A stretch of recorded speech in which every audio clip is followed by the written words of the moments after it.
this Scorch? Well, it's real scorchy. It's hot. Action is going on. We're trying to find a place to be free. If the elements don't kill you, the cranks will kill you, or will kill you, That's or right. Wicked will find you and they'll kill you. Yeah.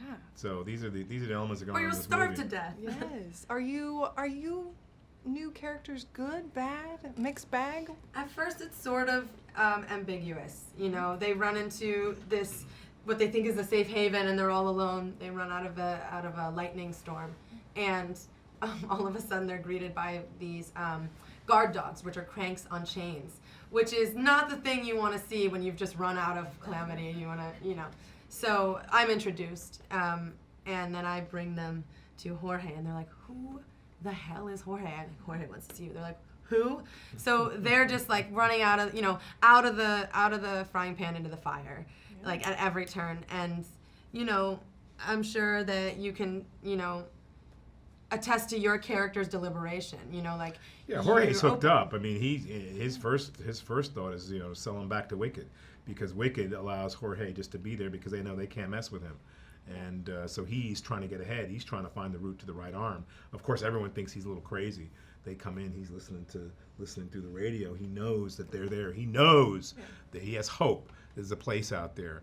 And so they, of course, know that he could do whatever he wants with them. And he chooses to honor his good side and to give them the opportunity to be able to get away, especially when everything comes down and Wicked is right on them. Yeah. They've got to do something. So who's going to lead? Who's going to do it? In a lot of ways, you're like a businessman with a heart. You're like, I'm weighing my options and I'm doing what's best for the company. Like, Exactly. I'm doing what's best for us. Good point. What for you was the toughest part of filming, and what is the toughest part of the film for your characters?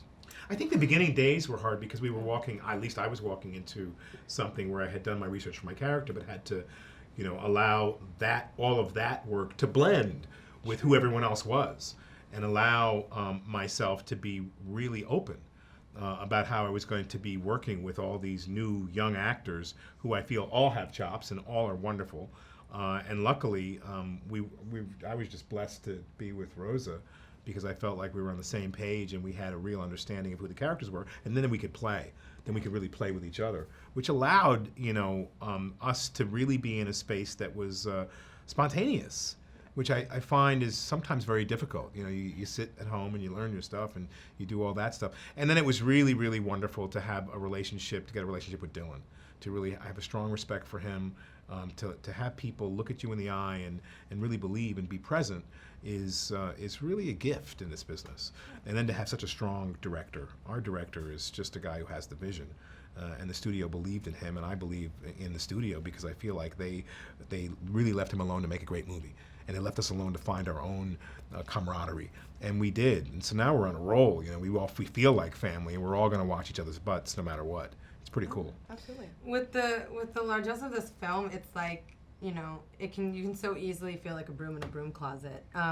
If you're on a movie that's, this huge big thing, and you'll be a soldier and you'll be and you can so easily just get, sometimes they throw all the bells and whistles in and they forget, they leave out the heart and they leave out the, the connection that two actors might have and that those characters need. And so Wes he curated this movie with the best actors, young, brilliant, accomplished actors with chops, and you feel in a scene, you feel safe. Yeah. And once you feel safe, you start to open up creatively, and you feel like you can be vulnerable, and you feel like you can look someone in the eye and be present because you're safe. And Wes created that environment, Fox created that environment, and it's about something. Yeah, it's about something. That's what makes it different than a lot of these big action movies. Then some of them really make it big, and some of them don't.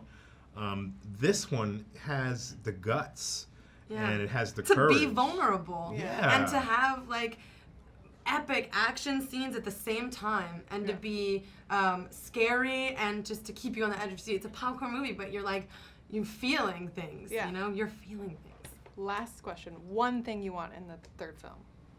More of us, baby. I want to run more and more of us. Yeah, you're an amazing runner. I want to run more, and I really. I love the idea that this franchise can introduce new characters. and ones that are interesting to be able to tell a different part of the story. And because it's all, passing the baton back and forth. So I think we have an opportunity. Yeah, I can't wait to get these kids home. Yeah, let's get them home. Let's get them home. Yeah. Perfectly said.